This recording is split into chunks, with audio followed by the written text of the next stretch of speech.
السلام علیکم ورحمۃ اللہ وبرکاتہ۔ اس بار ہم آپ کی خدمت میں پیش کر رہے ہیں فاروق اعظم، انبیاء کی جماعت اور امت کے سب سے افضل انسان ابو بکر صدیق کے بعد اسلام کے دوسرے خلیفہ راشد فاروق اعظم کا درجہ ہے۔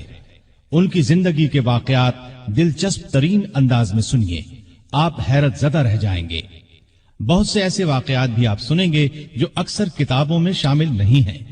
تو آئیے سنتے ہیں فاروق اعظم۔ اللہ تعالی کا ارشاد ہے، وہ لوگ جو اللہ اور اس کے رسولوں پر ایمان لائے ہیں، یہی تو وہ ہیں جو ان کے پروردگار کے نزدیک صدیق اور شہید ہیں، ان کے لیے اجر اور نور ہے۔ رسول اللہ صلی اللہ علیہ وسلم کا ارشاد ہے، اللہ تعالی نے عمر کے دل اور زبان پر حق جاری کر دیا ہے۔ وہ فاروق ہے جس کے ذریعے اللہ تعالی نے حق اور باطل کے درمیان فرق کیا۔ جماعت اصحاب روشن ستارے ہیں، آسمان پر موجود ستاروں کی روشنی کم و بیش ہے۔ یہی مثال صحابہ کرام رضی اللہ عنہم کی ہے، لیکن ہیں سبھی روشن۔ ان میں سب سے نمایاں، سب سے روشن اور سب سے تابناک بہرحال پہلے چار صحابہ رضی اللہ عنہم ہی ہیں۔ یہی پہلے چار اصحاب خلفائے راشدین ہیں۔ عشرہ مبشرہ میں بھی سب سے پہلے انہی کا نام ہے۔ آج ہم آپ کو انوکھی خصوصیات والے انسان کی کہانی سناتے ہیں۔ اللہ کے رسول صلی اللہ علیہ وسلم نے اپنے 10 صحابہ کا نام لے کر فرمایا تھا، میرے یہ 10 صحابہ جنتی ہیں۔ گویا انہیں دنیا ہی میں جنتی ہونے کی بشارت عطا ہوئی۔ ان میں سے ایک سیدنا عمر فاروق رضی اللہ عنہ ہیں۔ انبیاء کی جماعت کے بعد اور مسلمانوں کے پہلے خلیفہ راشد یار غار سیدنا ابو بکر کے بعد اس دنیا میں سب سے زیادہ فضیلت دوسرے خلیفہ راشد سیدنا عمر فاروق ہی کو حاصل ہے۔ نبی صلی اللہ علیہ وسلم نے ان کے بارے میں اس طرح دعا فرمائی تھی، اے اللہ، اسلام کو عمر کے ذریعے سے قوت اور عزت دے۔ ان کے زمانے میں اسلامی حکومت 22 لاکھ مربع میل رقبے تک پھیل گئی۔ بعض موقعوں پر ان کی تائید میں آیات نازل ہوئیں۔ ان کی خلافت کا زمانہ بہترین اسلامی حکومت کا زمانہ تھا۔ اتنے بڑے حکمران ہوتے ہوئے دوپہر کے وقت شہر سے باہر گرم زمین پر کوئی پتھر وغیرہ سر کے نیچے رکھ کر قیلولہ کر لیتے تھے۔ ان کے واقعات اس قدر حیرت انگیز ہیں کہ سننے والے دنگ رہ جاتے ہیں۔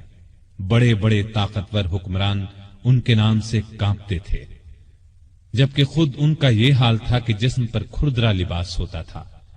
آپ یقیناً ان کی زندگی کے انوکھے اوراق پڑھنا پسند کریں گے، لیکن آج آپ پڑھنے کی بجائے سن کر دیکھیں، آپ کو ایک عجیب سا فرحت بخش احساس ہوگا۔ سیدنا عمر فاروق رضی اللہ عنہ ہجری سال شروع ہونے سے 40 سال پہلے 583 عیسوی یا 584 عیسوی میں مکے میں پیدا ہوئے۔ نبی کریم صلی اللہ علیہ وسلم ان سے 13 سال پہلے دنیا میں تشریف لا چکے تھے۔ والدین نے نام عمر رکھا، کنیت ابو حفص تھی، لقب فاروق تھا، یعنی حق اور باطل میں فرق کرنے والا۔ یہ لقب انہیں نبی کریم صلی اللہ علیہ وسلم نے عطا فرمایا۔ حضرت عمر کا سلسلہ نسب 8ویں پشت میں نبی کریم سے جا ملتا ہے۔ آپ نے دنیا میں آنکھ کھولی تو مکے میں قریش کی سرداری تھی۔ یہ قبیلہ اسماعیل علیہ السلام کی اولاد سے تھا۔ قریش کے آگے چل کر 10 کے قریب قبیلے بن گئے۔ ان میں نبی کریم بنو ہاشم سے تھے، ابو بکر بنو تیم سے اور عمر فاروق بنو عدی سے۔ 10 کے 10 قبیلوں کے سپرد الگ الگ کام تھے۔ مثلاً کوئی خانہ کعبہ کی دیکھ بھال کرتا تھا تو کوئی حاجیوں کو پانی پلاتا تھا، کوئی جھگڑوں کے فیصلے کرتا تھا۔ بنو عدی کے ذمے 2 کام تھے۔ قریش کو کوئی ایلچی بھیجنا ہوتا تو یہ بھیجتے تھے۔ دوسرا کام یہ تھا کہ 2 گروہوں میں جھگڑا ہو جاتا تو بنو عدی کا سردار فیصلہ کرتا تھا۔ بنو عدی کے گھر صفا اور مروہ پہاڑیوں کے درمیان میں تھے۔ عمر یہیں پیدا ہوئے اور پرورش پائی۔ ان کے والد خطاب بنو عدی کے سردار تھے۔ جس زمانے میں نبی کریم صلی اللہ علیہ وسلم نے نبوت کا اعلان کیا، خطاب فوت ہو چکے تھے۔ سیدنا عمر کے بچپن کے حالات کسی کتاب میں نہیں ملتے۔ اتنا ذکر ملتا ہے کہ کہ बड़े हुए तो बाप ने ऊंट चराने पर लगा दिया। ऊंट चराते हुए कभी थक कर बैठ जाते तो बाप मारा करता था। जवानी की उम्र को पहुंचने तक लिखना पढ़ना सीख लिया था। नबी करीम सल्लल्लाहु अलैहि वसल्लम ने जब ऐलान नबूवत किया तो कुरैश में कुल 17 आदमी लिखना पढ़ना जानते थे। इनमें उमर फारूक भी थे। इसके अलावा उन्होंने सिपाहगरी, तेगजनी और घुड़सवारी में कमाल हासिल किया। घुड़सवारी का हाल ये था कि उछलकर घोड़े पर बैठ जाते। कुश्ती का फन भी सीखा। ऊंचे कद के ताकतवर आदमी थे। चोटी के कई पहलवानों से मुकाबले जीते। शायर नहीं थे, अशार पसंद करते थे। तकरीर करने का ढंग भी आता था। मिजाज में गुस्सा और सख्ती थी। जवान होने पर तिजारत का पेशा इख्तियार किया। नबी करीम ने नबूवत का ऐलान किया तो उनकी उम्र 27 साल थी। उस वक्त कुरैश में बहुत ऊंची हैसियत के मालिक थे। मक्के के मुअज्जज लोगों में शुमार होता था। उनके भाई जैद बिन खत्ताब, बहन फातिमा बिनते खत्ताब और बहनोई सईद बिन जैद ने जल्द ही इस्लाम कबूल कर लिया। लेकिन उमर अपने बाप दादा के मजहब पर सख्ती से कायम रहे। डटकर इस्लाम की मुखालिफत की। मुसलमान हो जाने वालों को मारते पीटते थे। मारते पीटते 6 साल गुजर गए, लेकिन उमर किसी एक इंसान को भी इस्लाम से न फेर सके। इस दौरान में कुछ वाकयात ऐसे पेश आए जिनकी वजह से वो सख्त उलझन में पड़ गए। कभी इस्लाम की तरफ माइल होते, कभी मुसलमानों के खिलाफ नफरत महसूस करते। इसकी वजह यह थी कि रसूल करीम सल्लल्लाहु अलैहि वसल्लम के मुताल्लिक कुरैश के काफिरों ने मशहूर कर रखा था कि वो जादूगर हैं। उस जमाने में एक रोज उन्होंने रसूल पाक सल्लल्लाहु अलैहि वसल्लम को हरम शरीफ के अंदर नमाज पढ़ते देखा तो वो आपके पीछे खड़े हो गए। उस वक्त आप सल्लल्लाहु अलैहि वसल्लम कुरान पाक की सूरतुल हाका की बुलंद आवाज में तिलावत कर रहे थे। अल्लाह के कलाम ने उन पर बहुत असर किया। उन्हें यकीन हो गया कि आप न तो जादूगर हैं और न शायर हैं। दिल में इस्लाम के लिए नर्म गोशा पैदा हो गया, लेकिन बाप दादा का मजहब छोड़ने पर अब भी तैयार न हुए। कासिम बिन उस्मान की रिवायत में आया है कि एक दिन तबीयत ने जोश मारा। इरादा किया कि जिस हस्ती की वजह से वो उलझन में हैं, क्यों न उन्हें खत्म कर दें। चुनाचे नंगी तलवार हाथ में लेकर निकले। रास्ते में एक मुसलमान नुआइम बिन अब्दुल्लाह मिल गए। उन्होंने पूछा, खैर तो है, नंगी तलवार लिए कहां जा रहे हैं? बोले, मुहम्मद को कत्ल करने जा रहा हूं। नुआइम ने कहा कि पहले अपने घर की खबर तो लें। आपकी बहन और बहनोई मुसलमान हो चुके हैं। सैयदना उमर उल्टे पांव बहनोई के घर पहुंचे। उस वक्त उनके बहनोई सईद बिन जैद और फातिमा बिनते खत्ताब के घर में रसूलुल्लाह सल्लल्लाहु अलैहि वसल्लम के एक सहाबी खब्बाब बिन अरत भी मौजूद थे। खब्बाब बिन अरत उन्हें कुरान सिखा रहे थे। उमर ने दरवाजे पर दस्तक दी तो खब्बाब घर के एक हिस्से में छुप गए। फातिमा ने कुरान के औराक छुपा दिए, लेकिन उमर तिलावत की आवाज सुन चुके थे। अंदर पहुंचकर पूछा, क्या पढ़ रहे थे? मुझे मालूम हुआ है कि तुम मुसलमान हो चुके हो, अपने बाप दादा के मजहब से फिर गए हो। यह कहकर उन्होंने दोनों को मारना पीटना शुरू कर दिया। बहन के सर पर एक लकड़ी मारी, उनके सर से खून बह निकला। उस वक्त दोनों मियां बीवी के मुंह से निकला, हां ए उमर, हम मुसलमान हो चुके हैं, अल्लाह के रसूल पर ईमान ले आए हैं, तुमसे जो हो सके कर लो, इस्लाम तो अब हमारे दिलों से नहीं निकल सकता। उमर ने बहन का खून देखा और ये अल्फाज सुने तो गुस्सा ठंडा हो गया। बोले, अच्छा, जो तुम पढ़ रहे थे मुझे दिखाओ। बहन ने औराक उन्हें दे दिए।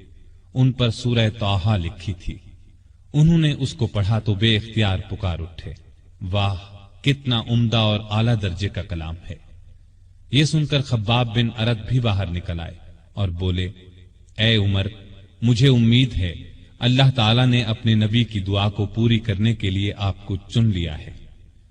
मैंने कल ही नबी सल्लल्लाहु अलैहि वसल्लम को ये दुआ करते सुना है, इलाही, अबू जहल या उमर बिन खत्ताब के जरिए से इस्लाम को कुव्वत अता कर। बस ए उमर, अल्लाह की तरफ आओ, अल्लाह की तरफ आओ। यह सुनकर सैयदना उमर फारूक ने कहा, मुझे मुहम्मद के पास ले चलो। नबी सल्लल्लाहु अलैहि वसल्लम उस वक्त दारे अरकम में थे।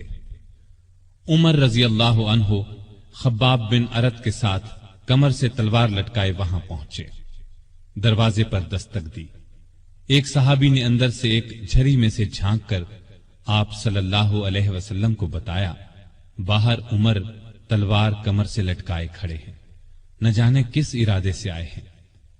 آپ کے چچا سیدنا حمزہ رضی اللہ عنہ بھی اس وقت وہاں موجود تھے۔ یہ بہت بہادر تھے، فوراً بولے، انہیں اندر آنے دو، نیک ارادے سے آئے تو ٹھیک، ورنہ انہی کی تلوار سے ان کا سر اڑا دوں گا۔ رسول اللہ صلی اللہ علیہ وسلم نے بھی فرمایا، انہیں آنے دو۔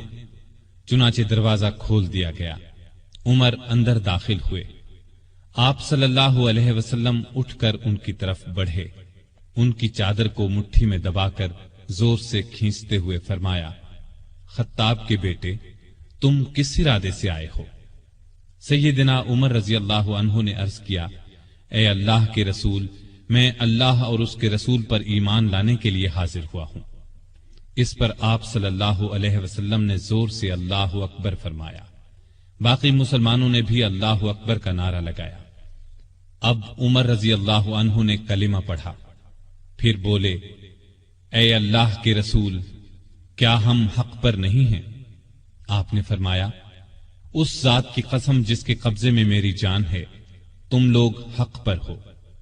یہ سن کر سیدنا عمر فاروق نے عرض کیا، جب ہم حق پر ہیں اور کافر غلط راستے پر، تو پھر اپنا دین کیوں چھپائیں؟ آپ نے فرمایا، اے عمر، ابھی ہماری تعداد تھوڑی ہے اور تم دیکھ رہے ہو کہ ہم کن حالات سے گزر رہے ہیں۔ سیدنا عمر نے یہ سن کر فرمایا، اس ذات کی قسم جس نے آپ کو نبی بنا کر بھیجا ہے، میں اسلام لانے سے پہلے جن لوگوں میں اٹھتا بیٹھتا تھا، اب مسلمان ہو کر ان کے سامنے جاؤں گا۔ اس پر تمام مسلمان دار ارقم سے 2 صفیں بنا کر نکلے اور کعبے کی طرف روانہ ہوئے۔ ایک صف میں عمر تھے، دوسری میں حمزہ۔ سب نے مسجد حرام میں نماز ادا کی۔ قریش نے یہ دیکھا تو طیش میں آ گئے۔ اس وقت تو کچھ نہ کہا، جب عمر تنہا نظر آئے تو ان پر حملہ کر دیا۔ انہوں نے بھی ڈٹ کر مقابلہ کیا۔ آخر کافر انہیں چھوڑ کر چلے گئے۔ یہ واقعہ نبوت کے 6 سال پیش آیا۔ ایمان لانے کے بعد 6 سال تک مکے میں رہے، پھر دوسرے مسلمانوں کے ساتھ مدینے کی طرف ہجرت کی۔ ایسے میں کفار کو مخاطب ہو کر فرمایا، میں آج مکے سے جا رہا ہوں، کسی میں ہمت ہے تو مجھے روک کر دکھائے۔ کوئی آگے نہ آیا۔ اس طرح آپ قباء پہنچے۔ پھر نبی کریم صلی اللہ علیہ وسلم اور ابو بکر ہجرت کر کے وہاں تشریف لائے۔ مسجد قباء کی تعمیر کے بعد سب نے مدینے کا رخ کیا۔ ہجرت کے وقت سیدنا عمر فاروق کی عمر 40 سال کے قریب تھی۔ اس کے بعد وہ 23 برس اس دنیا میں رہے۔ یہ سارا زمانہ مدینے میں گزارا، مسجد نبوی کی تعمیر میں حصہ لیا۔ آپ صلی اللہ علیہ وسلم نے مہاجرین اور انصار میں بھائی چارہ کرایا تو ادبان بن مالک کو ان کا بھائی بنایا۔ انہوں نے اپنا نصف مکان انہیں دے دیا۔ عبداللہ بن زید نے خواب میں اذان کے الفاظ سنے۔ انہوں نے یہ الفاظ نبی کریم صلی اللہ علیہ وسلم کو سنائے تو آپ صلی اللہ علیہ وسلم نے سیدنا بلال کو حکم دیا، اذان کہیں۔ جو ہی انہوں نے اذان شروع کی، سیدنا عمر فاروق اپنی چادر گھسیٹتے ہوئے آئے اور بولے، اے اللہ کے رسول صلی اللہ علیہ وسلم، اس ذات کی قسم جس نے آپ کو نبی بنا کر بھیجا ہے، میں نے بھی بالکل یہی الفاظ خواب میں سنے ہیں۔ یہ سن کر آپ بہت خوش ہوئے۔ آج تک اذان انہی الفاظ میں دی جا رہی ہے اور قیامت تک دی جاتی رہے گی۔ ہجرت کے دوسرے سال بدر کی لڑائی پیش آئی۔ سیدنا عمر فاروق بھی اس غزوے میں شریک ہوئے۔ اس غزوے میں انہوں نے ایک نامی بہادر عاص بن ہشام کو قتل کیا۔ یہ رشتے میں ان کا ماموں تھا۔ اگلے سال احد کی لڑائی ہوئی۔ سیدنا عمر اس لڑائی میں بھی شریک ہوئے۔ بدر کی لڑائی میں عمر فاروق کی بیٹی سیدہ حفصہ بیوہ ہو گئی تھی۔ نبی کریم صلی اللہ علیہ وسلم کی خواہش پر سیدنا عمر نے ان کا نکاح آپ سے کر دیا۔ اس طرح وہ رسول کریم صلی اللہ علیہ وسلم کے سسر بنے۔ ان کی بیٹی کو مومنوں کی ماں کا درجہ حاصل ہوا۔ ہجرت کے 5ویں سال شوال میں خندق کی لڑائی پیش آئی۔ سیدنا عمر نے بھی خندق کھو دی۔ خندق کے ایک حصے کی حفاظت سیدنا عمر کے سپرد کی گئی۔ بعد میں اس جگہ ان کے نام سے مسجد تعمیر کی گئی جو آج بھی موجود ہے۔ ہجرت کے 6 سال نبی کریم صلی اللہ علیہ وسلم نے کعبے کی زیارت کا ارادہ فرمایا۔ آپ 1400 صحابہ کے ساتھ روانہ ہوئے، ان میں سیدنا عمر بھی تھے۔ हुदैबिया के मकाम पर काफिरों से जो मुआहदा हुआ तो कुछ दूसरे सहाबा के साथ वो सैयदना उमर पर भी गिरा गुजरा। वो रसूलुल्लाह सल्लल्लाहु अलैहि वसल्लम की खिदमत में हाजिर हुए और अर्ज की, क्या आप अल्लाह के सच्चे नबी नहीं हैं? आपने फरमाया, यकीनन मैं अल्लाह का सच्चा नबी हूँ। कहा, क्या हम हक पर और हमारा दुश्मन बातिल पर नहीं है? आपने फरमाया, हम हक पर और हमारा दुश्मन बातिल पर है। कहा, ए अल्लाह के रसूल, जब हम हक पर और हमारा दुश्मन बातिल पर है तो फिर दबकर क्यों सुलह करें?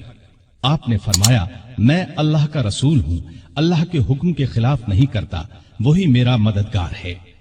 सैयदना उमर फिर अबू बकर सिद्दीक के पास गए और उनसे भी यही कहा तो उन्होंने फरमाया, ए जवान, बिला शुबा नबी करीम सल्लल्लाहु अलैहि वसल्लम अल्लाह के रसूल हैं। वो अपने रब की नाफरमानी नहीं कर सकते और वही उनका नासिर व मददगार है।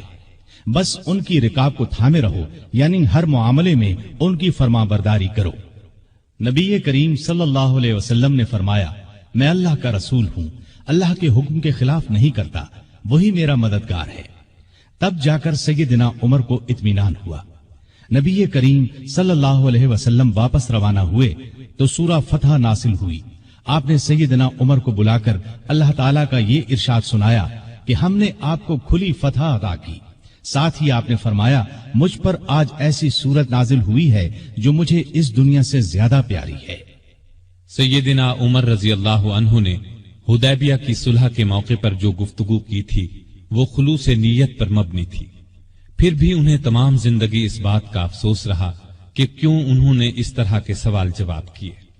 इसके बदले में उन्होंने बहुत से रोजे रखे, कई गुलाम आजाद किए और बहुत सी नफल नमाजें पढ़ी।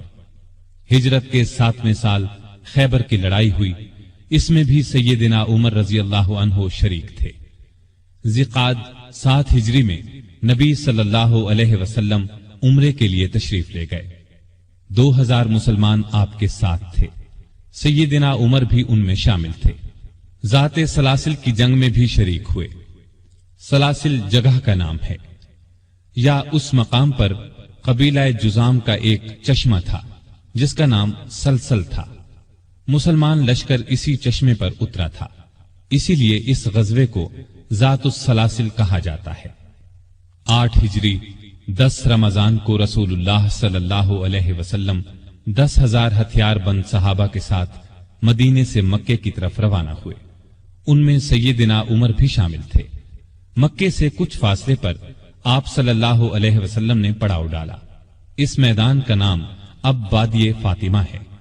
कुरैश के सरदार अबू सुफियान ने 2 आदमियों को हालात मालूम करने के लिए भेजा। फिर अबू सुफियान खुद नबी करीम सल्लल्लाहु अलैहि वसल्लम की खिदमत में हाजिर हुए। ऐसे में सैयदना उमर रजी अल्लाह अन्हु ने अर्ज किया, ए अल्लाह के रसूल, मुझे इजाजत दें, मैं अबू सुफियान का सर उड़ा दूं। लेकिन आपने ऐसा करने की इजाजत न दी। उस मौके पर अबू सुफियान ने इस्लाम कबूल किया। उनके बाद मक्के के बाकी मांदा लोग भी मुसलमान हो गए। फतह मक्का के बाद गजवाए हुनैन पेश आया। इस गजवे की इब्तिदा में मुसलमानों के पांव उखड़ गए। सिर्फ रसूलुल्लाह सल्लल्लाहु अलैहि वसल्लम चंद सहाबा के साथ मैदान में खड़े रहे। इनमें सैयदना उमर भी थे। फिर सैयदना अब्बास रजी अल्लाह अन्हु की आवाज पर मुसलमान पलटे और कुफ्फार को शिकस्त दी। तबूक की लड़ाई के लिए सैयदना उमर ने अपने माल का निस्फ हिस्सा नबी सल्लल्लाहु अलैहि वसल्लम की खिदमत में पेश किया। हज्जतुल वदा के मौके पर भी सैयदना उमर साथ थे। इस हज के बाद ही आप सल्लल्लाहु अलैहि वसल्लम इस दुनिया से रुखसत हुए। सफर 11 हिजरी में आप सल्लल्लाहु अलैहि वसल्लम ने उसामा बिन जैद को इस्लामी लश्कर का सिपाह सालार मुकर्रर किया और हुक्म दिया कि जाकर रूमियों से मूता की लड़ाई का बदला लें। मूता की लड़ाई हिजरत के 8वें साल में हुई थी। इसमें उसामा के वालिद जैद और बहुत से सहाबा रजी अल्लाह अन्हुम शहीद हो गए थे। चुनाचे आपने ये लश्कर रवाना फरमाया। इसमें बड़े बड़े सहाबा के साथ सैयदना उमर भी शरीक थे। आप सल्लल्लाहु अलैहि वसल्लम ने रहलत फरमाई तो सैयदना उमर रजी अल्लाह अन्हु को आपकी वफात का यकीन ही नहीं आता था। वो ये ऐलान कर रहे थे, जो शख्स ये कहेगा कि रसूलुल्लाह सल्लल्लाहु अलैहि वसल्लम ने वफात पाई है, मैं उसकी गर्दन उड़ा दूंगा। پھر ابو بکر رضی اللہ عنہ کے سمجھانے پر یقین آیا کہ نبی صلی اللہ علیہ وسلم رحلت فرما چکے ہیں۔ آپ صلی اللہ علیہ وسلم کی وفات کے بعد خلافت کے مسئلے پر مسلمانوں میں اختلاف پیدا ہوا تو اس موقع پر سیدنا عمر نے ابو بکر رضی اللہ عنہ کا نام خلافت کے لیے سب کے سامنے رکھا۔ سبھی نے اس سے اتفاق کیا۔ ابو بکر کے بارے میں سیدنا عمر کے یہ الفاظ ہیں: ابو بکر رسول اللہ صلی اللہ علیہ وسلم کے صحابی ہیں، غار کے ساتھی ہیں، یہ تمام مسلمانوں سے زیادہ تمہارے معاملات کے والی ہونے کے حقدار ہیں۔ خلیفہ بننے کے بعد سیدنا ابو بکر نے سب سے پہلے اسامہ بن زید کا لشکر روانہ فرمایا۔ یہ لشکر نبی کریم صلی اللہ علیہ وسلم کی شدید علالت کی وجہ سے مدینہ سے باہر مقام جرف پر ٹھہر گیا تھا اور پھر وفات کی وجہ سے روانہ نہ ہو سکا تھا۔ اس موقع پر سیدنا ابو بکر نے اسامہ بن زید سے کہا کہ سیدنا عمر فاروق رضی اللہ عنہ کو ان کے پاس چھوڑ جائیں کیونکہ ان کے مشوروں کی ضرورت پڑے گی۔ اسامہ بن زید نے خوشی سے یہ بات منظور کی۔ ابو بکر کی خلافت 2.25 برس رہی۔ تمام عرصے میں سیدنا عمر ان کے خاص مشیر رہے۔ اس دوران میں سیدنا عمر نے سیدنا ابو بکر کو مشورہ دیا کہ قرآن کو ایک جگہ جمع کر دیا جائے۔ انہوں نے یہ مشورہ اس لیے دیا کہ یمامہ کی لڑائی میں قرآن مجید کے حافظ بہت سے صحابہ شہید ہو گئے تھے۔ آخر یہ کام زید بن ثابت، سیدنا عمر اور بہت سے دوسرے صحابہ رضی اللہ عنہم کی مدد سے مکمل ہوا۔ جمادی الاولی 13 ہجری میں سیدنا ابو بکر سخت بیمار ہو گئے۔ بچنے کی امید نہ رہی تو انہوں نے خلافت کے بارے میں چند بڑے بڑے صحابہ سے مشورہ کیا۔ خود انہوں نے سیدنا عمر کا نام تجویز کیا۔ بعض صحابہ نے اس پر کہا کہ وہ مزاج کے بہت سخت ہیں۔ اس پر ابو بکر نے فرمایا جب ان پر خلافت کا بوجھ پڑے گا تو نرم ہو جائیں گے۔ اس طرح تمام مسلمانوں کا سیدنا عمر کی خلافت پر اتفاق ہو گیا۔ سیدنا ابو بکر نے آخر وقت میں سیدنا عمر کو یہ وصیت کی کہ عراق میں مسلمان ایرانیوں سے لڑ رہے ہیں، ان کے لیے فوراً مدد بھیجی جائے۔ اس وصیت کے بعد 22 جمادی الاخری کو سیدنا ابو بکر نے وفات پائی۔ تمام مسلمانوں نے خوشی سے سیدنا عمر کی بیعت کر لی۔ اس طرح وہ مسلمانوں کے دوسرے خلیفہ راشد بنے۔ خلیفہ بنتے ہی انہوں نے ابو بکر کی وصیت کے مطابق عراق کی طرف ایک لشکر روانہ کیا۔ ابو عبیدہ رضی اللہ عنہ کو لشکر کا سالار مقرر فرمایا اور اس طرح مسلمانوں کی عظیم الشان فتوحات کا سنہری دور شروع ہوا۔ Iraq, Madain, Hulwan, Jazira, Khuzestan, Nahavand, Isfahan, Hamadan, Azerbaijan, Tabaristan, Armenia, Fars, Kerman, خراسان، سیستان، مکران، دمشق، حمص، لاذقیہ، یرموک، قنسرین، حلب، انطاکیہ اور بیت المقدس فتح ہوئے۔ بیت المقدس کی فتح کا واقعہ کچھ اس طرح ہے کہ مجاہدین اسلام نے قریباً 3 سال میں سارا شام فتح کر لیا۔ اب فلسطین کے صرف 2 بڑے شہر رہ گئے تھے، بیت المقدس جسے یروشلم بھی کہا جاتا ہے اور قیصاریہ۔ اس زمانے میں فلسطین شام ہی کا حصہ تھا۔ 16 ہجری میں مسلمانوں نے دوسری لڑائیوں سے فارغ ہو کر بیت المقدس کا محاصرہ کر لیا۔ اس شہر میں ابراہیم علیہ السلام، اسحاق علیہ السلام، سلیمان علیہ السلام، عیسیٰ علیہ السلام اور دوسرے نبیوں کی بہت سی یادگاریں ہیں۔ رسول اللہ صلی اللہ علیہ وسلم کی بھی معراج کے سفر میں پہلی منزل یہی تھی۔ مسلمانوں کا پہلا قبلہ بھی یہی تھا۔ نہ صرف یہودی اور عیسائی بلکہ مسلمان بھی اس کی بہت عزت کرتے تھے اور کرتے ہیں۔ مسلمانوں نے جب بیت المقدس کا محاصرہ کیا تو شہر کے باشندوں نے شہر کے دروازے بند کر لیے۔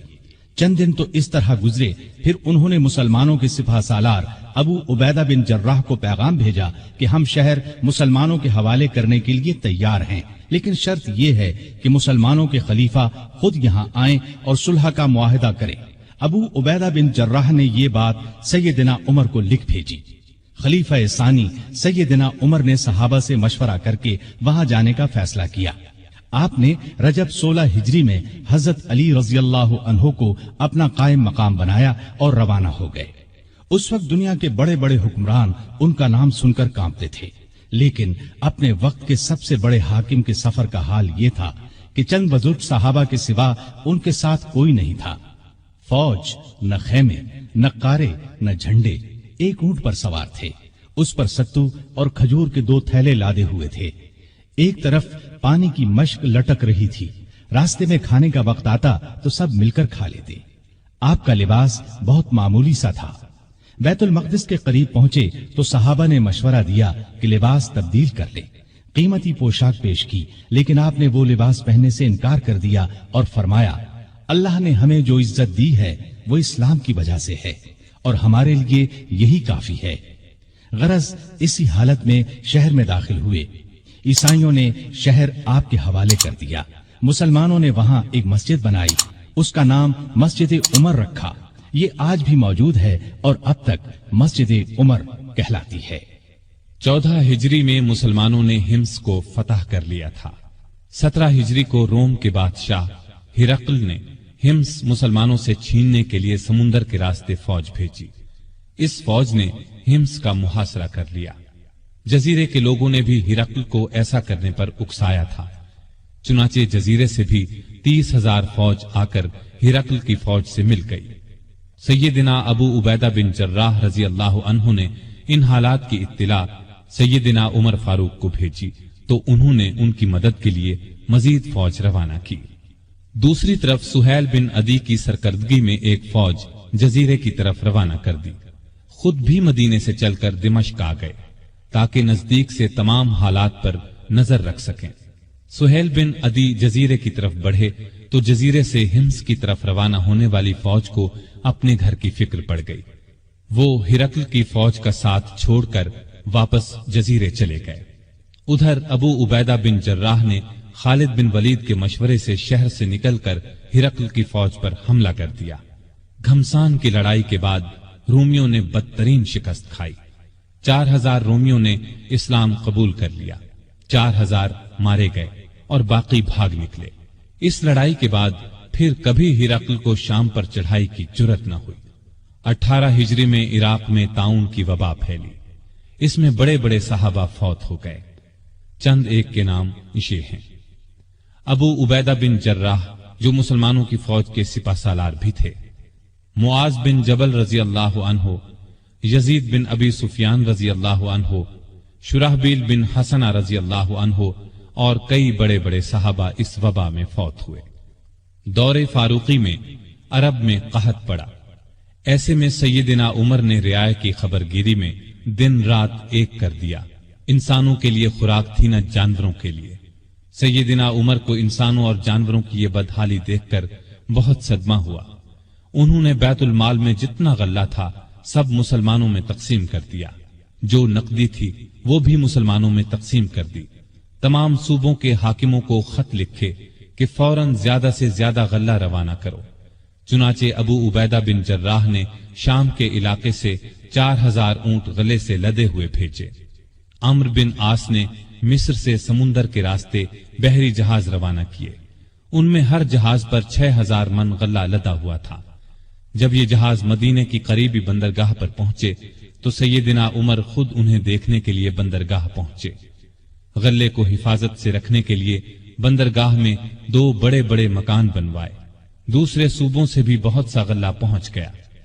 गल्ले की तकसीम का ये इंतजाम किया कि बहुत से रजिस्टर बनवाए। उनमें कहत का शिकार होने वालों के नाम दर्ज किए गए।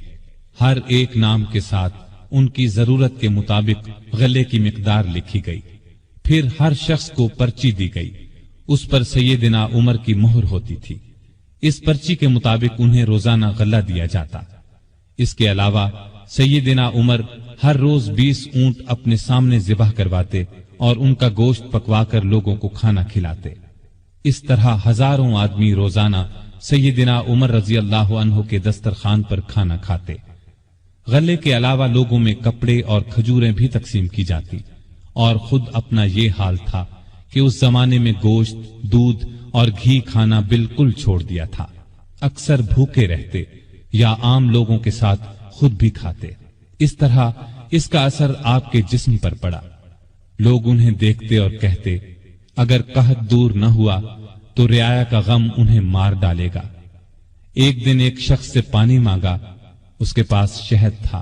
उसने वही पेश कर दिया। आपने शहद पीने से इनकार कर दिया और फरमाया, قیامت کے دن اگر مجھ سے پوچھا گیا کہ لوگ روٹی کو ترس رہے تھے اور تو شہد کھاتا تھا